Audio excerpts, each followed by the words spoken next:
Market లో invest చేసి మీ డబ్బులు డబుల్ చేసుకోవాలనుకుంటున్నారా? సుందరరామిరెడ్డి గారి లైవ్ సెమినార్ కి అటెండ్ అవ్వండి.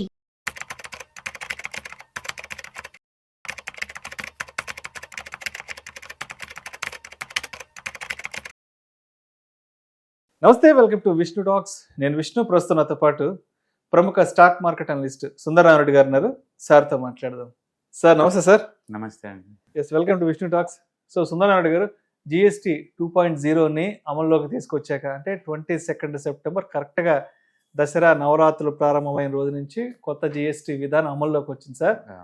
సార్, కారు సేల్స్ అయితే గత 35 సంవత్సరాలలోనే ఎన్నడూ లేని విధంగా కార్ల కొనుగోళ్ళు అమ్మకాలు అయితే మాత్రం విపరీతంగా పెరిగాయి సార్. ఒక్కసారి మారుతి సుజుకి, హుండై, టాటా వాళ్ళ సేల్స్ ఎలా ఉన్నాయంటే, మారుతి వాళ్ళకి సార్ దాదాపు 80,000 ఎంక్వైరీలు వచ్చాయంట, 30,000 కార్లు సేల్స్ అయినాయి. హుండై వాళ్ళకి సార్ దాదాపు 11,000 కార్లు సేల్ అయినాయి. టాటా వాళ్ళకి 25,000 ఎంక్వైరీలు వచ్చాయి, దాదాపు 10,000 కార్లు సేల్స్ అయినాయి. ఎందుకంటారు ఇంత పెద్ద మొత్తంలో ఒక్కసారిగా ఆటోమొబైల్ సెక్టర్ అనేది ఒక్క రేంజ్లో పుంజుకుంది? అండ్ అదేవిధంగా ఓవరాల్గా అసలు ప్రపంచంలో ఏ దేశాలలో ఈ కార్ల వినియోగం ఎంత ఉంది, అండ్ మన భారతదేశంలో ఎంత ఉంది, మన భారతదేశంలో స్టేట్ వైడ్గా ఎంత ఉందో ఒక్కసారి మన ఈ అనాలిసిస్ చెప్పగలరు? రైట్. సో బేసికల్గా మీరు చెప్పింది కరెక్ట్ అండి. సింగిల్ డే సేల్స్ ఇండియా మొత్తం మీద 51,000 కార్లు అన్నారు. 51,000 సింగిల్ డే. అది వరల్డ్ లోని one of the biggest record అనమాట, ఇండియన్ హిస్టరీలో కూడా. 22 సెప్టెంబర్ ప్రతి కంపెనీ CEO ఒక డ్రీమ్ అనమాట, ఇట్లా సునామీ లాగా సేల్స్ పట్టరాటం అనేది. ఈ 51,000 కార్లు అంటే 3,500 కోట్ల వర్త సేల్స్ సింగిల్ డే జరిగిందండి. 3,500 కోట్ల సేల్స్. అది ఆ రెవెన్యూ ఎంత అంటే స్టాక్ మార్కెట్ లో 90% ఏ కంపెనీ కూడా సాధ్యం కాదు సంవత్సరం మొత్తం మీద కూడా. 3,500 కోట్లు అంటే బియాండ్ ద లార్జ్ క్యాప్ దాటి వదిలేసాం అనుకోండి, మిగతా వాటికి ఇది డ్రీమ్ అనమాట సంవత్సరం మొత్తం మీద కూడా. అంటే కొన్ని సంవత్సరాలలో జరగాల్సిన marketing and sales single day జరిగింది. అంటే దీనికి కారణం ఏమై ఉంటుందంటే, ఒకటి అంటే ప్రపంచవ్యాప్తంగా మనం చూసుకున్నాం అనుకోండి, అన్నిటికంటే అంటే తక్కువ కార్లు బాగా అడ్వాన్స్ అయిన కంట్రీస్ లో ఇండియా అండి. అమెరికాలో మనం చూసాం అనుకోండి, ప్రతి 1000 మందికి అండ్ 596 కార్స్ ఉంటాయి. ప్రతి 1000 మందికి అక్కడ 596 మంది కార్లు ఉంటాయి. అంటే ఇంట్లో 4 మెంబర్స్ 2 కార్లు ఉంటున్నాయి. ఓకే. అంటే అమెరికాలో ఇల్లు ఉన్నా లేకపోయినా కార్లు ఉంటున్నాయి అందరికి. ప్రతి ఇద్దరికి కలిసి ఒక కారు ఉంది, అంటే వైఫ్ అండ్ హస్బెండ్ కలిసి ఒక కారు ఖచ్చితంగా ఉంది. రెండోది జపాన్ అండి, 495. మళ్ళీ ప్రతి ఇద్దరు కలిపి ఒక కారు ఉంది. 490. నెక్స్ట్ యూకే అండి, 489 కార్స్. అంటే ఆ కంట్రీలో మనిషి పుడితే కారు ఉండాలి ఖచ్చితంగా, అది రూల్ అనమాట. ఇంకా నెక్స్ట్ మెక్సికో అండి, 280 కార్స్ పర్ 1000 పీపుల్స్ కి. నెక్స్ట్ బ్రెజిల్ అండి, 276. ఈవెన్ పక్కనున్న చైనాలో కూడా 183 కార్స్ అండి పర్ 1000 కి, 1000 మందికి. ఇండియాలో ఉంది జస్ట్ 26 అండి. 150 కోట్ల మంది జనాభా ఉన్న దేశంలో. అండ్ ప్రతి 1000 మందికి ఉంది 26 కార్లు అండి. ఎంత పెద్ద స్కోప్ ఉందో చూసుకోండి, ఎంత పెద్ద. మన భారతదేశం అతి పెద్ద ఎకానమీ, వచ్చే 3-4 ఏళ్లలో 2వ ప్లేస్కి వెళ్తాం, 3వ ప్లేస్కి వెళ్తాం అని చెప్పుకుంటాం. అవును. ఇప్పుడు ఎందుకు సడన్ గా ఎంతగా పెరగడానికి కారణం ఏమై ఉండొచ్చు అంటే, ఒకటి కారు కొనటం అనేది అంటే చాలా మందికి ఏంటంటే ప్రైస్ సంబంధించి, ఎందుకంటే కారణంగానే పెద్ద ఇన్వెస్ట్మెంట్. హౌస్ ఎవరికైనా డ్రీమ్ అనమాట, హౌస్, పెద్ద హౌస్ లైఫ్ లో ఒకసారి ఒక కారు ఉంటుంది డ్రీమ్ అనమాట. ఇప్పుడు ఈ కారు ఏమవుతుందంటే, ఈ కోవిడ్ వచ్చిన కాడ నుంచి పబ్లిక్ ట్రాన్స్పోర్టేషన్ స్కేరీ అవుతుంది అందరికి. మనకంటూ ఒకటి పర్సనల్ వెహికల్ ఉండాలని థాట్ వచ్చిందన్నమాట. ఒకప్పుడు లగ్జరీ కార్ ఇప్పుడు నెసరీ అయిపోయింది. అది లగ్జరీ అంటలేదు కార్ అంటే, సేఫ్టీగా ఫ్యామిలీ మొత్తం ఒకసారికి వెళ్ళాలంటే అవుటింగ్ కి కార్ కంపల్సరీ అని థాట్ వచ్చేసింది. దాంతో పెద్ద ఇన్వెస్ట్మెంట్ కాబట్టి ప్రతి ఒక్కళ్ళు బోర్డర్ మీద కూర్చుంటారన్నమాట, అవసరం అనుకుంటూ. సడన్ గా కార్లు ఒక్కసారిగా జిఎస్టీ పుణ్యం అంటూ ఒక 10% నుంచి 20% డ్రాప్ అయ్యేసరి కల్లా ఇంకా వాళ్ళు ఎవరు ఆ టెంప్టేషన్ ఉంచుకోలేకపోతున్నారు. అందరి కళలు సాకారం అయ్యాయి చెప్పాలంటే. ఎందుకంటే ఎప్పటి నుంచో ఉన్న జీవితంలో కారు కొనుక్కోవాలన్న కళ ఒక్క దెబ్బకి సాకారం 22 సెప్టెంబర్ నుంచి. ఈ జిఎస్టీ అనేది వాళ్ళని పుష్ చేసింది, మోటివ్ చేసింది. అంతే, festival season plus sentiment push చేసింది. అంతే, ప్రతి ఒక్కరు బిగిన్ చేశారు భారీగా.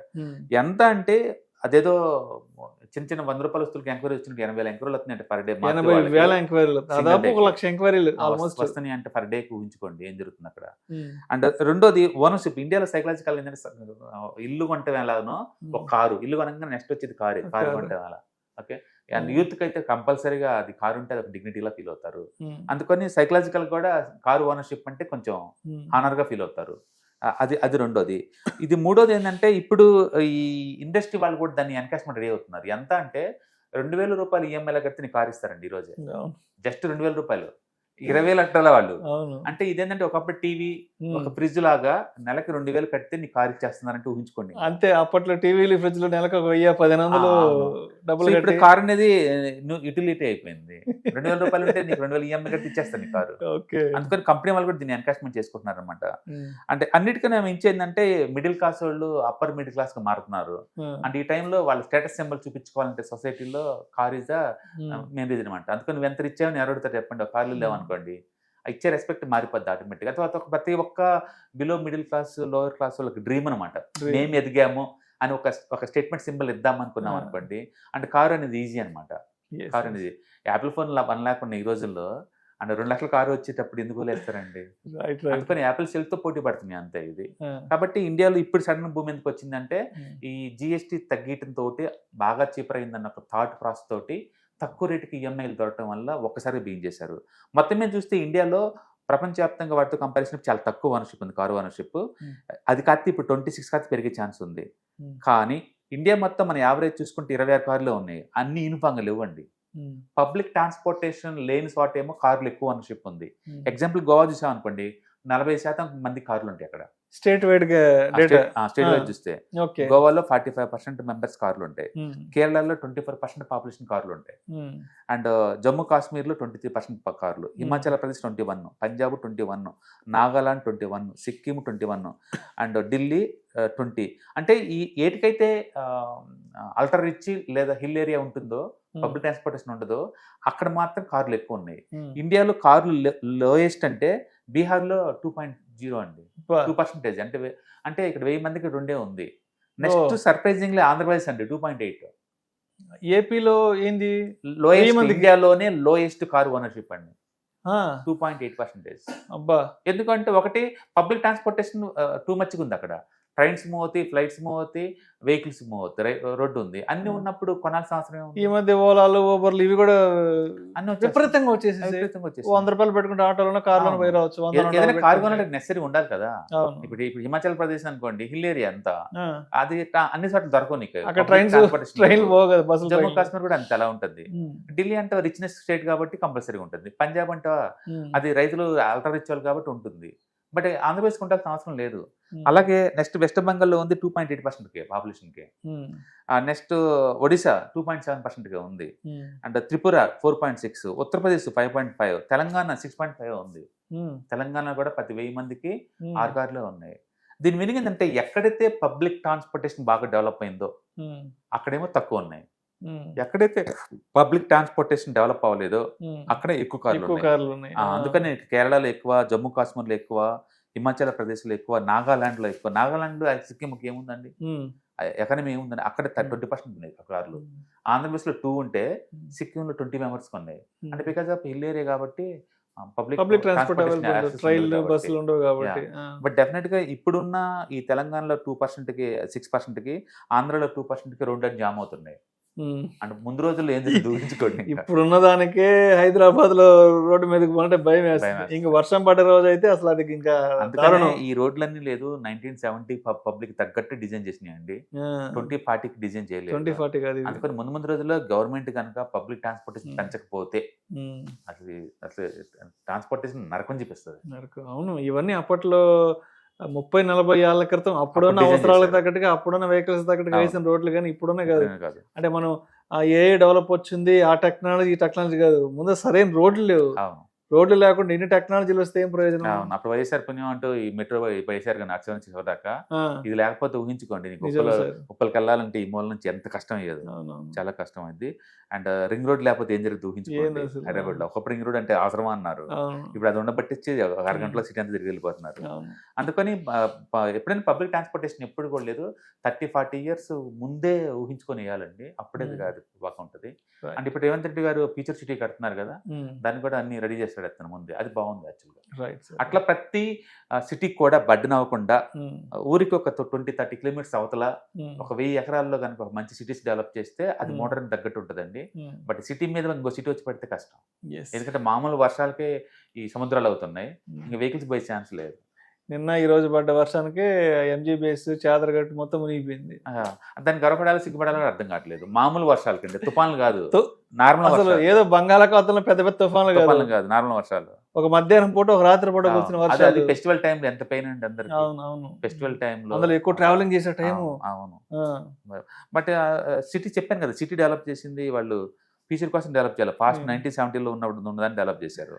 కొన్ని ఉన్నదాన్ని బాగా మెయింటైన్ చేస్తారంటే వర్షాలు పడితే తప్ప మన వాళ్ళు మెయింటైన్ చేయరు మామూలు టైంలో. ఓకే, అందుకని ముందు ముందు రోజుల్లో కొంచెం పబ్లిక్ ట్రాన్స్పోర్టేషన్ ఇంకా పెంచారనుకోండి తగ్గిద్ది.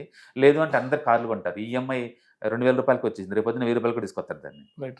సో ఇప్పుడు మొత్తానికి కార్ సేల్స్ ఈ రేంజ్ లో పెరిగాయి కాబట్టి జిఎస్టీ 2.0 అంటే విధానం కొత్త అమల్లోకి వచ్చింది కాబట్టి ఇది మార్కెట్కి ఎటువంటి మైలేజ్ తీసుకోవచ్చు ఆటోమొబైల్ సెక్టర్? డెఫినెట్గా అండి. యాక్చువల్గా జిఎస్టీ ద్వారా మేజర్ బెనిఫిషనరీ ఇండియాలో ఏదైనా సెక్టర్ ఉందంటే ఇట్స్ ఆటోమొబైల్. ఎందుకంటే క్లియర్గా అది కనపడుతుంది. అది ఇప్పుడు మనకి ఎఫ్ఎంజీసీ తగ్గింది కదా అని పేస్ట్ రోజు 4 మాటలు వాడలేంగా, సపరేట్కి వస్తుందని. సోపులు 5 మాటలు స్నానం చేయలేం కదా, కోకోనట్ ఆయిల్ 24 గంటలు పీలేం కదా. అంటే కొన్నిటిని జిఎస్టీ తగ్గించినా తగ్గిపోయినా అది లిమిటెడే వాడతాం. బట్ కార్ అనేది హెవీ ఇన్వెస్ట్మెంట్ అండ్ 10% తగ్గిన సెక్టర్ చాలా మంది 2 వీలర్ కోసం ప్లాన్ చేసిన వాళ్ళు ఏంటంటే ఇంకొంచెం ఈఎంఐ ఎత్తున్నారు కదా, ఈ డబ్బులు కట్టేసి ఈఎంఐకి వెళ్ళిపోయి కార్ తీసుకుందాం ఆ థాట్ వచ్చేస్తుంది అందరూ. అందుకని మేజర్ బెనిఫిట్స్ జరుగుతుంది మాత్రం ఈ థీమ్ వల్ల. డెఫినెట్గా జిఎస్టీ తగ్గడం వల్ల ఆటోమొబైల్ సెక్టర్ ఇది బిగ్గెస్ట్ విన్నర్ అండి. అండ్ అంటే గుడ్ న్యూస్ ఉన్నా సరే, ఎకానమీ పర్ఫెక్ట్గా ఉన్నా సరే స్టాక్ మార్కెట్ ఇమీడియట్ రియాక్ట్ అవ్వాల్సిన అవసరం లేదు. అది స్లో అండ్ స్టడీగా రియాక్ట్ అవ్వచ్చు. బట్ లాంగ్ లాస్టింగ్ లో ఈ ఇన్కమ్ ట్యాక్స్ అనేది 12 లక్షలు పెంచడం, జిఎస్టీలు తగ్గియటం, వీటన్నిటి వల్ల బ్యాంక్ లోన్ తక్కువ రేట్లు కొంటాం, వీటన్నిటి వల్ల ఏంటంటే డెఫినెట్గా కన్జంప్షన్ పెరిగింది. అయితే ఇమీడియట్లీగా అది స్టాక్ మార్కెట్ రిఫ్లెక్ట్ అవ్వాలి రూల్ ఏం లేదు. బట్ లాంగ్ టర్మ్ లో డెఫినెట్గా ఎకానమీ స్ట్రెంత్ అయితే అవుతుంది, ఆ విషయం క్లియర్గా అర్థం అవుతుంది. కాబట్టి లోకల్ గ్రోత్ కన్జంప్షన్ థీమ్ అయితే డెఫినెట్గా ముందు పోద్ది. ఊహించుకోండి, 3400 కోట్ల వర్త సేల్స్ సింగిల్ డే కంటే ప్రతి కంపెనీ సీఓకి అది ఒక డ్రీము. అలాంటి ఒకదానికి ఓనర్గా నేను ఉండాలని. అంటే 10-20 సంవత్సరాలు జరగాల్సిన సేల్స్ ని అవును ఒక్కరోజు అయిపోయే స్టోరీ. రేపు దివాళీ కల్లా చూసుకోండి వరల్డ్ హిస్టరీ క్రియేట్ చేస్తుంది. ఇంకో 2 వీక్స్ ఉంది కదా. అవును, వరల్డ్ హిస్టరీ క్రియేట్ అవుతుంది. ఈ దివాళీ టైం కల్లా సీజన్ కల్లా ఆటోమొబైల్స్ అనేది హిస్టరీలోనే ఒక రికార్డ్ అనమాట. అది దివాళీ ఉంది, తర్వాత న్యూ ఇయర్ ఉంది, ఇంకా అది కూడా డ్రీమే కదా. న్యూ ఇయర్ గా కొత్త కార్ కొనుక్కోవాలనుకుంటారు.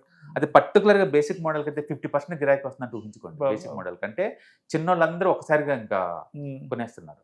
ఇన్కమ్ లెవెల్స్ పెరిగినాయండి, ఒప్పుకోవాలి మనం. అంటే ఒకవైపు అన్ఎంప్లాయ్మెంట్ పెరుగుతుంది, లే ఆఫ్లు పెరుగుతున్నాయి, ఐటీ జాబ్లు పీకేస్తున్నారు, ఇవన్నీ అనుకుంటున్నా సరే బట్ ఎవరికి వాళ్ళు పర్సనల్ గ్రోత్ కోసం రాత్రి కష్టపడుతున్నారు. ఎవరు తగ్గట్లేదు, ఎవరు తగ్గట్లేదు, ఎవరికి వాళ్ళు కష్టపడుతున్నారు, సంపాదిస్తున్నారు అండ్ స్పెండ్ చేస్తున్నారు. ఆ విషయం మనకి దీని ద్వారా మనకు అర్థం అవుతుంది అనమాట. అక్టోబర్ 12వ తారీఖు మీకు దగ్గరలోని సిటీకి వస్తున్నాం.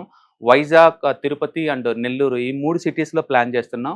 సో మీరు ఎవరైనా సరే స్టాక్ మార్కెట్ మీద passive income as well as active income కనుక ETFs, index funds and mutual funds ద్వారా ఎర్న్ చేద్దాం అనుకుంటే ఇది మంచి అవకాశం.